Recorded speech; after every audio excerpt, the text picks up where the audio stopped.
This is CBN NewsWatch.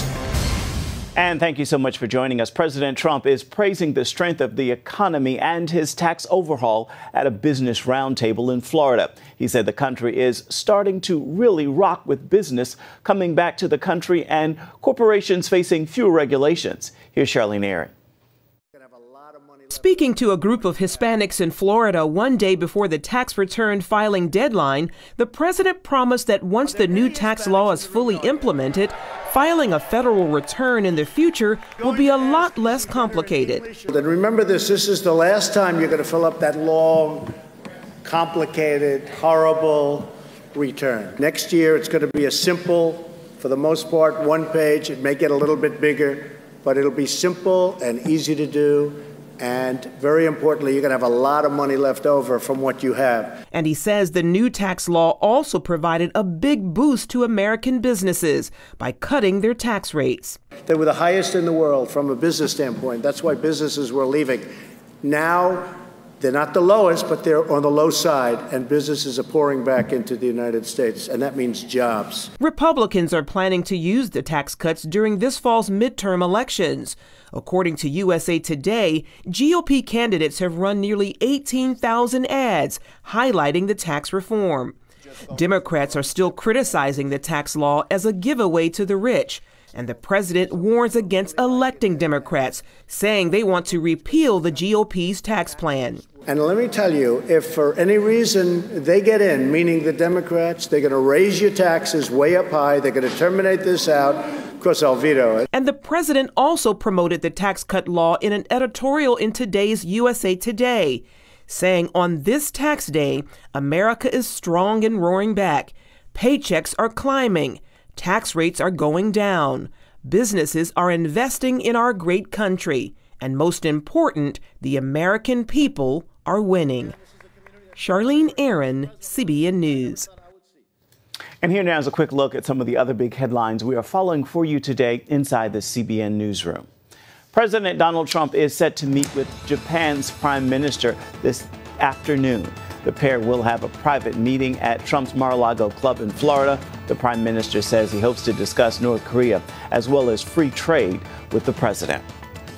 The Philadelphia Starbucks shut down Monday. Protesters gathered at the location outraged over the arrest of two black men that happened last week. The entire incident was caught on video and has gone viral. The CEO of Starbucks met with city officials over the incident. He says he is committed to making sure this never happens again. The Supreme Court is set to hear arguments on whether businesses should collect sales tax for online purchases. So far, if a business shipping a product to a state where they do not have a storefront, they don't collect state sales tax. Businesses say they are losing out on billions of dollars each year. You can find more on these stories throughout the day at cbnnews.com. Today, the trial begins for an Oregon judge who believes the case stems from the exercise of his Christian beliefs. Jennifer Wishon talked to the judge, Judge Vance Day, about his day in court and where he expects God to shine. Today, Judge Vance Day will enter the Oregon courtroom where he used to preside. But instead of sitting on the bench, he'll take a seat in the criminal defendant's chair. He's charged with aiding and abetting a felon in possession of a firearm.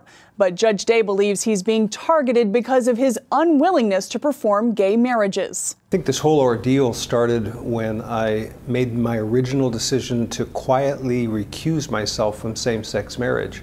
In Oregon, it's not a requirement that a circuit court judge marry anybody. But when the law changed, I had a decision to make. And that decision was to gently, quietly recuse myself.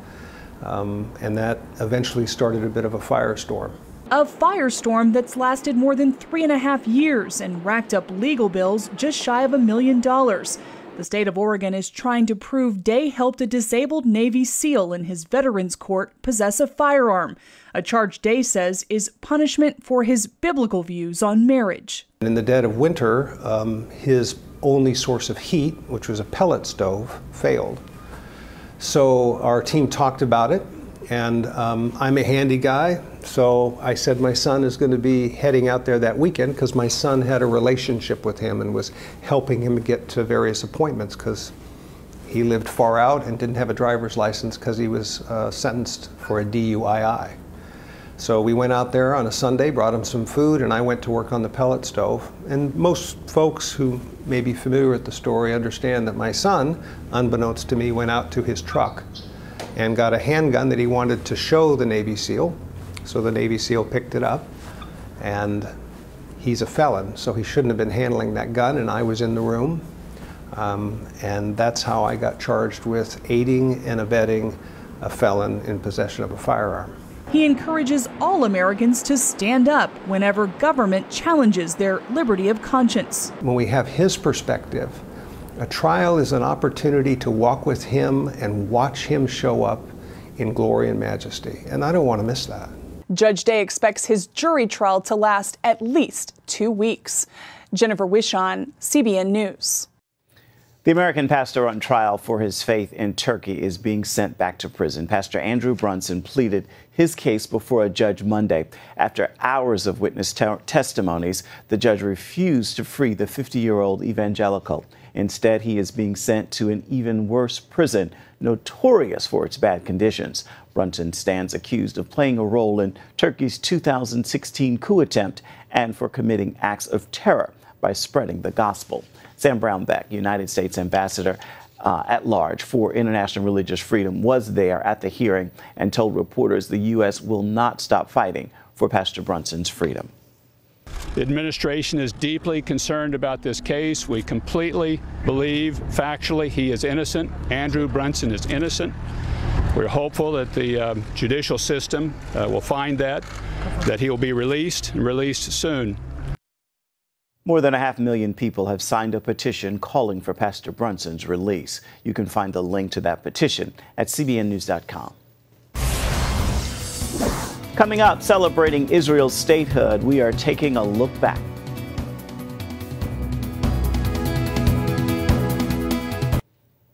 There were only about 600,000 Jews living in Palestine when Israel achieved statehood in 1948.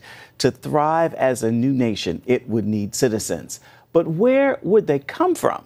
CBN's Scott Ross takes a look at just how it happened then and today. They come from all over the world to a place many have never been. Yet the Jewish people have longed to return to this land for thousands of years. I'm Sarah from France. Hi, I'm Dylan from Uruguay. I did Aliyah in December. I'm here because I love Israel. Hi, my name is Debbie.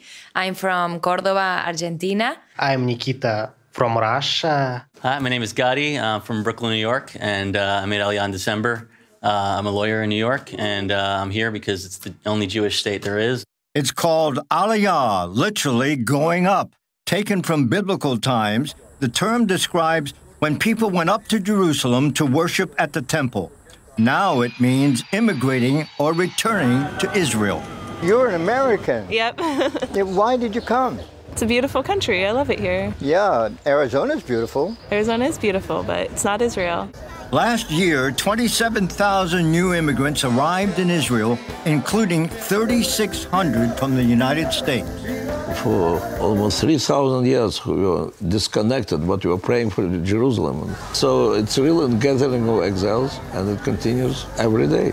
I spoke with Natan Sharansky, leader of the Jewish Agency, which oversees bringing the Jewish people home. I am very proud to be the head of the organization now, which brought 3.5 million Jews from the creation of the State of Israel. Sharansky made headlines in the 80s as a political prisoner in the former Soviet Union.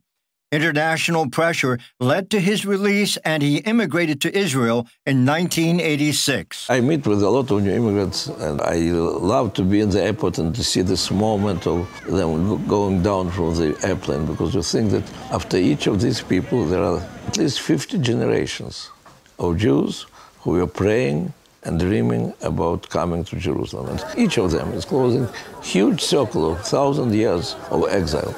Biblical prophets Isaiah, Jeremiah, and Ezekiel all spoke of a time when God would bring the Jewish people back to the land of Israel. The prophet Amos says they'll never be dispersed again. Although they're part of a prophetic and exciting journey, immigrants face a whole new world when they arrive. Some of the people left everything. Left the friends, left families, left the smell, the food, the jobs, all the things that they knew, they're coming here and they start a new life. That's why the state works to create a smooth transition. Ziva Avrahami leads Beit Canada, Ulpan Etzion, an absorption center in Jerusalem.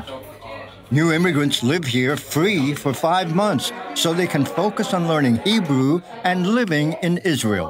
We called him the first home in the homeland. They're coming here and they have like a soft landing. They don't need to be afraid from things. We help them to be part of Israel, but step by step. How important is it that they learn Hebrew? The main reason that the people are here in this absorption center is to get to know the language. The Hebrew is the key to the Israeli society. If you want to be part of Israel, if you want to be the leader of this beautiful country, you need to know the language. Ulpan Etzion is mainly for millennials who have a university degree. You could say it's like a prophetic melting pot. Are there conflicts between them, culturally, socially, adapting and adjusting to one another? Yes. They're different people for different places. The culture is different. The language is different. So to put together 250 young adults in one place, you can imagine what's going here in the evenings. A lot of people are becoming friends for life. Do the majority of them then stay in Israel? The first year and the second year are the hardest one. And if you survive the 2 years, people are staying in Israel. This is going to be their home. I spoke with some of the students about their experiences. I think it's the land of the Jewish people, and that is why I'm here. I want to essentially come home and to be with my fellow Jews and to please God find a Jewish husband. Why did you come?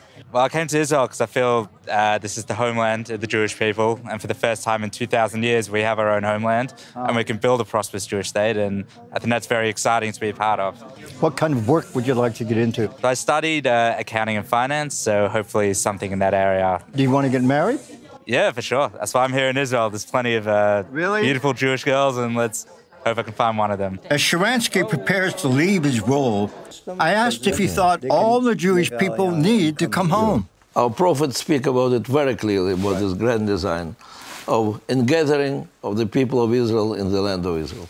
And I want to help the people to make this decision not by giving orders, not by pushing them, even not by shaming them, but simply by giving them the feeling how good it is. Scott Ross for CBN in Jerusalem. Still ahead, the key to boosting your overall health is found in your gut.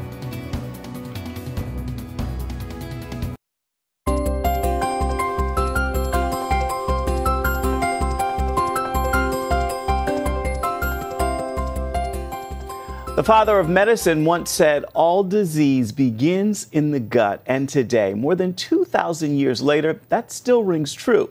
Lori Johnson shows us how some of our latest medical breakthroughs focus on what's happening in our intestines. Bacteria, also known as bugs or germs. We assume they're all bad, right? Not so fast. Scientists recently discovered much, if not most, of the bacteria in our body is good for us. In fact, a key to good health depends on having enough of the right kind. We all have trillions of bacteria living in our intestines, hundreds of different species, all performing different functions. Scientists call it our gut flora. Neurologist David Perlmutter is one of many physicians warning against disrupting this fragile ecosystem. We all carry good and bad bugs, if you will, and it's the imbalance that seems to be the biggest trigger for our illnesses. Dr. Vincent Pedre agrees, adding a healthy gut protects us from everything from the common cold to cancer. So the connection between the gut and the immune system is quite significant because 80% of our immune system is located all along the boundary of the gut. Unfortunately, when it comes to good gut bacteria, many of us are sorely lacking. We're seeing a epidemic of disruption of the microbiome and the gut bacteria worldwide. And the reason for that is because of the such widespread use and prescribing of antibiotics. After all, antibiotics kill bacteria, bad and good. You've got to understand that taking an antibiotic will change the complexity of your gut bacteria and the diversity of the gut bacteria for the rest of your life. Just one course of antibiotics. Processed food can also be a culprit. There's way too much sugar in our diet, and sugar breeds bad organisms. And when I say sugar, I'm also talking about artificial sweeteners, because they've been shown that artificial sweeteners cause a dysbiosis and promote the growth of not very favorable bacteria that can cause inflammation and disease. We've got to welcome fat back to the table, but only the good fats, not the modified fats. So be very liberal with your use of extra virgin olive oil and coconut oil, grass-fed meat if you can find it, wild fish, nuts and seeds. Even babies delivered by cesarean section can miss out on getting enough good bacteria. We gain our first bacteria at the moment of birth. When we are born, we pass through the birth canal. The baby is inoculated with bacteria that are transferred from mother to baby. And those are the seeds for the gut bacteria that will last a lifetime. So while our lifestyle choices can really do a number on our intestinal flora, the good news is we can make our gut healthy again and keep it that way with probiotics and prebiotics. Probiotics equal good bacteria. You can find these microscopic organisms in supplements as well as in cultured and fermented foods like kimchi, sauerkraut, yogurt, kefir, and kombucha. Your good bacteria live off prebiotics. Just like good soil, they create a nurturing environment so your bacteria can thrive. You can get prebiotics in supplement form as well as in foods like asparagus, onion, leeks, garlic, and dandelion greens. When people start increasing their prebiotic fiber, the changes in their health are remarkable. Weight loss, immediate. Improvement of mood by adding prebiotic fiber to your diet. Who knew? And this is revolutionary new information.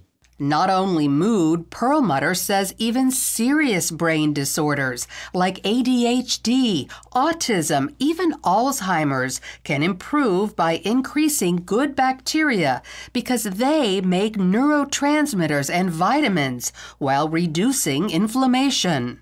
Well, I lost my dad just last year to Alzheimer's disease, so I really get it. And I want to stand up and be heard that it's great that we try to develop a cure for this disease, but we know right now as we have this discussion that it is preventable.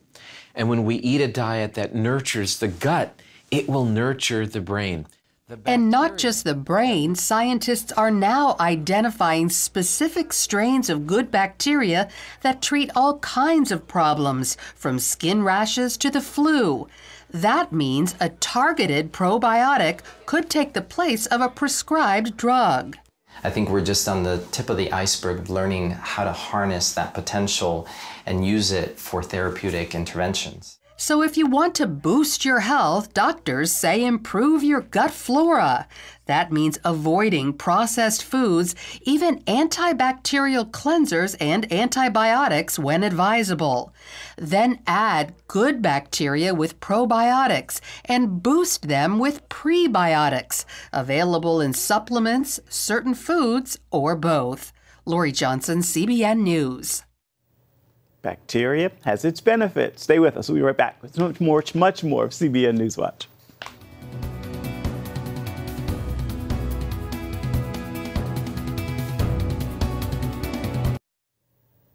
Time now for your Tuesday Tweetable, and here is an encouraging word I'd like to share, and I hope you'll pass it along as well.